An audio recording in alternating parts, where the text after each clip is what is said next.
Around Dodge City and in the territory on West, there's just one way to handle the killers and the spoilers, and that's with a U.S. Marshal and the smell of Gunsmoke.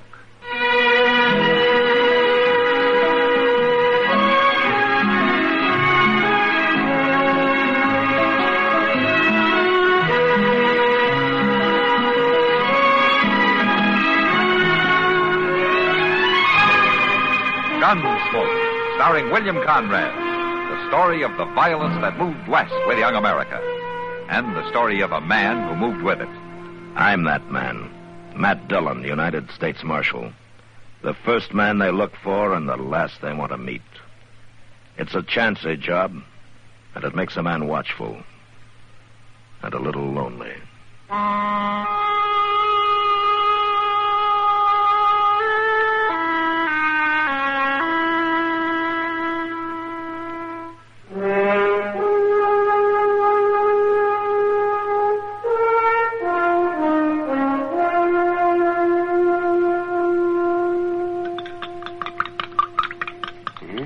There we are now.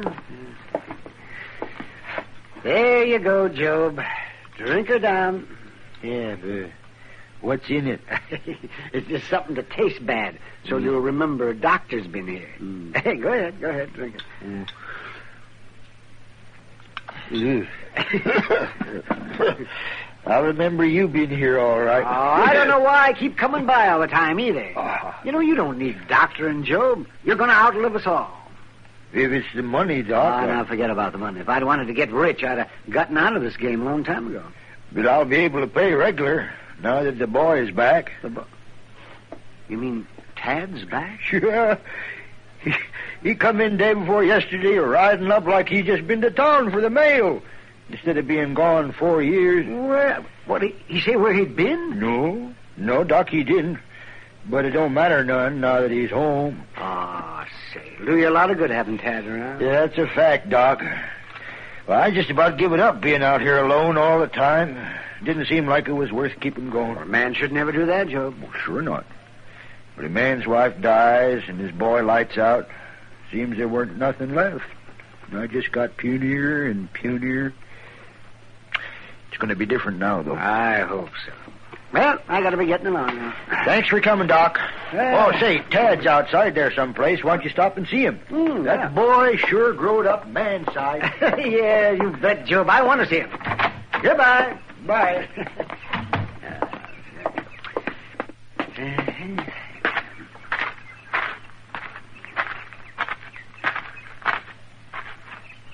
Oh, you Tad?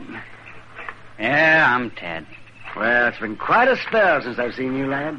I'm Doc Adams. I remember. Yeah, I just been with your pa. I seen you drive up. Yeah, well, I thought you might like to know what shape he's in. He's crumbling, like everything else around here. But, you know, you can help him. Yeah, well, you know, it's a good thing you're home, Tad. How do you figure? Well, there's not much that I can do for him. He's old and he's tired and he's just about worn through. Well, but you can do a lot for him. You mean you want me to nurse him? No, I don't want you to nurse him. but you can do the chores for him, or you can keep the place going. And most of all, you can talk to him. Talk to him? Yeah, that's right. That's mostly what I've been coming around here for. To give him somebody to talk to once in a while. Now, look, Doc, I ain't his little boy no more. I ain't gonna hold his hand. Well, I don't remember asking you to. Maybe not. But if you think I come back here to take care of a broken-down old man and a broken-down farm, you got another think coming. What did you come home for? I come home because I didn't have nowhere else to go. But I'm taking care of that right soon.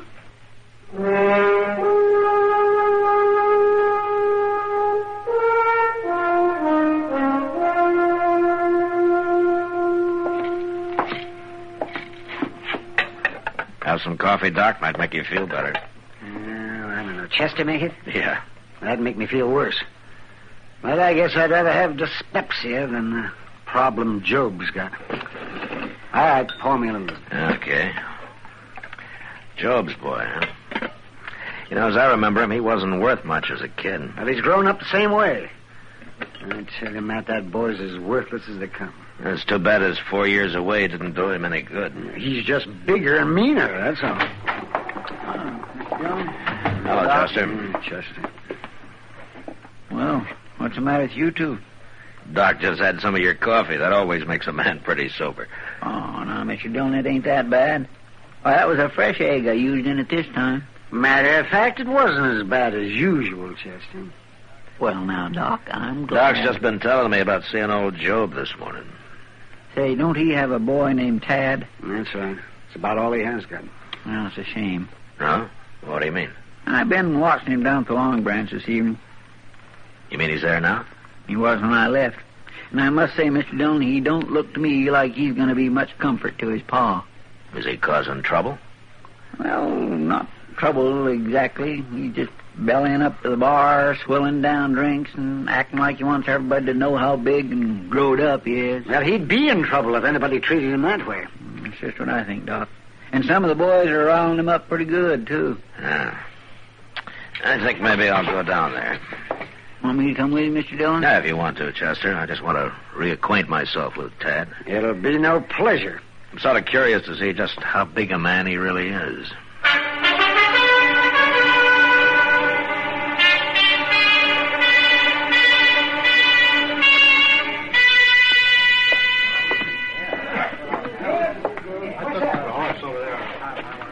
Why don't you move over, mister? All right, boy. There's room for both of us at the bar. Just don't crowd me. Ain't you Jobe Harley's boy? Yeah. Hear your pa's been feeling poorly lately. Getting any better? I ain't noticed. He's real sick, ain't he? He's done. The place is done. Yeah. Hey, good thing you come home. You can look after him a little bit. That any of your business? Just sort of figured. You can keep your figuring to yourself. Every low-living bum in town thinks I come home to nurse the old man. Now, easy, boy. I quit being a boy when I left here, mister. I've been doing man-sized things for 4 years. Why don't you shut quit up shoving me. and straighten yourself up out of my drink? Go on now, get. I'll show you. Oh, I see.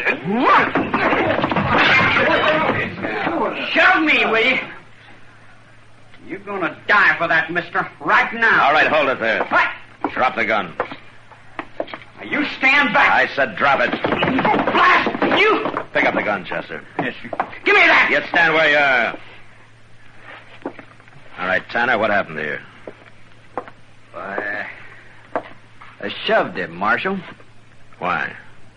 Because he's a mean, ornery, no good, and I got tired of listening to him talk, that's all. I got a right to have my gun. Here, now you simmer down. You're Tad Harley, aren't you? How do you know? I've been hearing about you. Listen, Marshal. You got some special trouble with Tanner here? He's been crowding me just like everybody else in this town. Oh, about what? About the old man. About how I should be looking after him. What's wrong with that? It ain't what I come here to do, that's what's wrong with it. And it ain't nobody's business what I do. Not as long as you mind your own, it isn't. You got no call to tell me what to do, Marshal. I'm not telling you what to do. I'm telling you what not to do. You gonna give me back my gun now? All right, give it to him, Chester. Well, I don't... All right. Someday this town's gonna find out about me. Find out good.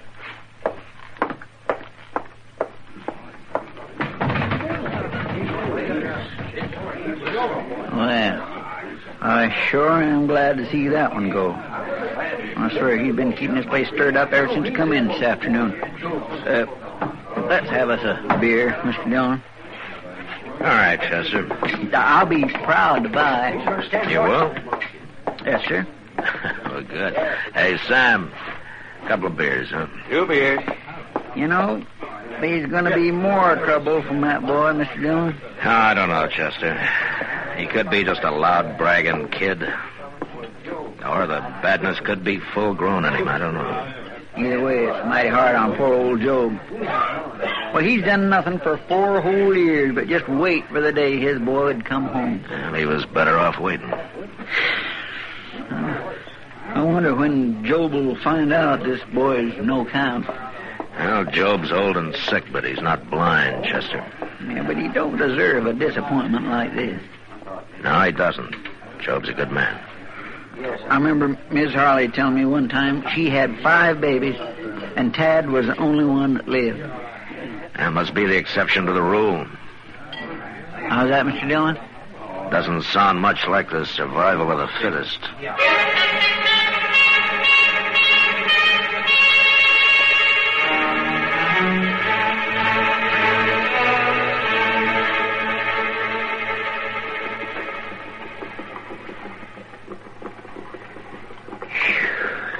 I swear it's so hot. Man works up a sweat just whittling.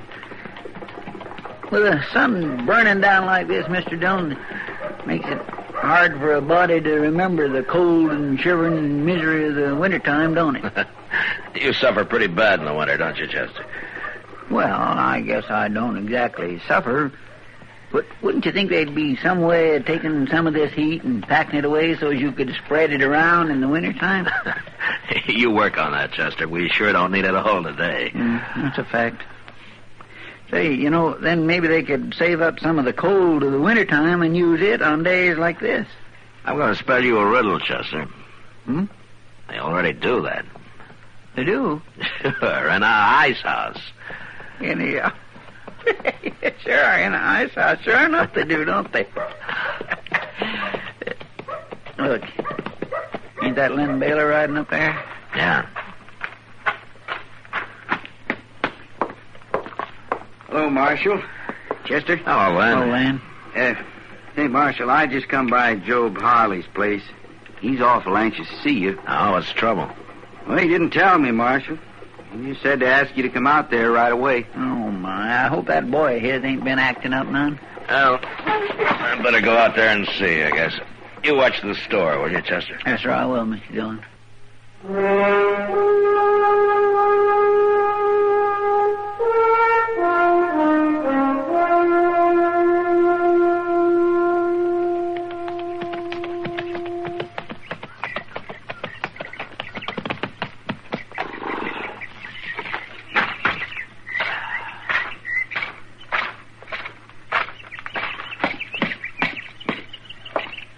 Hey, Jobe. Hey, Jobe. Matt Dillon. Come in, Marshal, come in. Hey, you got trouble out here, Jobe? Sure, I'm glad you could come out, Marshal. Been wanting to see you. Oh, what about? Sure is a bright, hot day, ain't it, Marshal? Yeah. I don't take to the heat as well as I used to. Jobe, you didn't call me out here to tell me it's hot. What's on your mind? Is it about your boy? You seen him, Marshal? Yeah, a couple of weeks ago. The Long Branch. He's growed big, ain't he? Too big, maybe, Jobe. Is he here? He's gone off. You know anything about raising boys, Marshal? Yeah, it's a little out of my line, Jobe. Well, the man wants his boy to carry on all the good things he's got, none of the bad. Yeah. That's a pretty big order, isn't it? But that's what a man wants for his son. To be good. To be better than he was. Some boys never grow up to be the men their fathers were, Jobe. It ain't easy raising them. Man don't want to mother his boy to death, nor ride herd on him too much neither. But You gonna tell me something, Jobe? what's a man to do when he finds his son has just picked up all the bad ways and none of the good? What's a man to do then, Marshal? Let go of him, Jobe. But a man's son, Marshal, he's carrying his name. He can't let him carry it to perdition. He can't hurt your name, Jobe, only his own. That ain't true, Marshal. I ain't been much. The people I come from weren't much neither. But we always kept the name clean, Marshal. What's Tad done, Jobe? Where is he? A man don't expect his son to strike it rich, maybe, but he expects him to keep the name clean. Jobe, will you tell me? Well, Tell you what, Marshal. Why did you call me out here? You just didn't want to talk about your boy, did you? Marshal, I always like to talk to you. You've always been a good friend. I am your friend, Joe, but you better start talking straight or I'm heading back to town. You're going to find out, Marshal. Mr. Dillon? Well, what's Chester doing out here?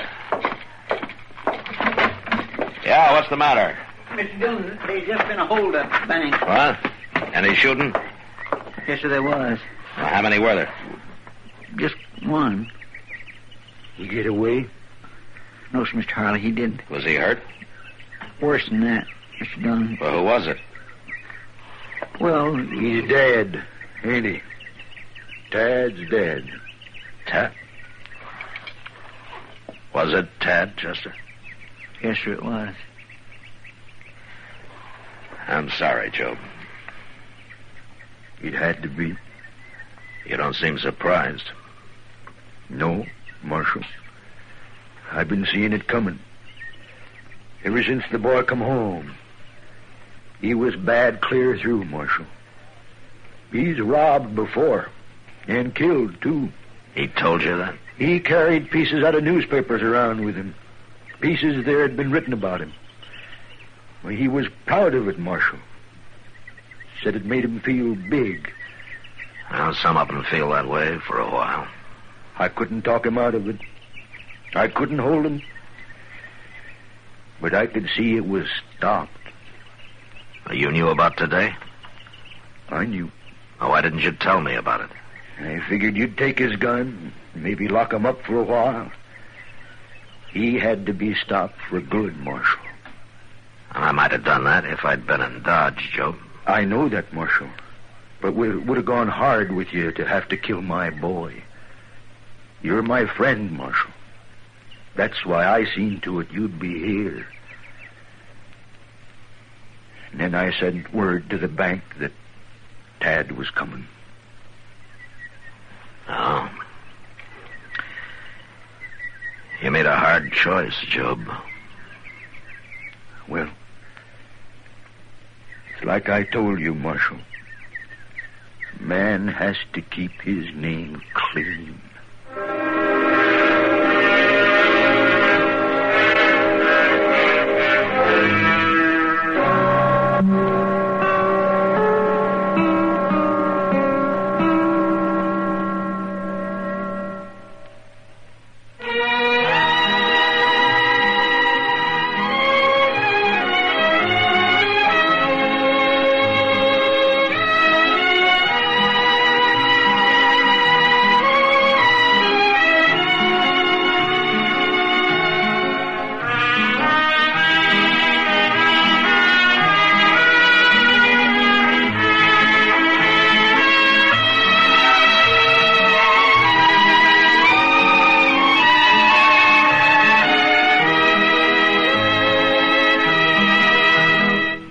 Gunsmoke, produced and directed by Norman Macdonald, stars William Conrad as Matt Dillon, U.S. Marshal. The script was specially written for Gunsmoke by Les Crutchfield, with editorial supervision by John Meston.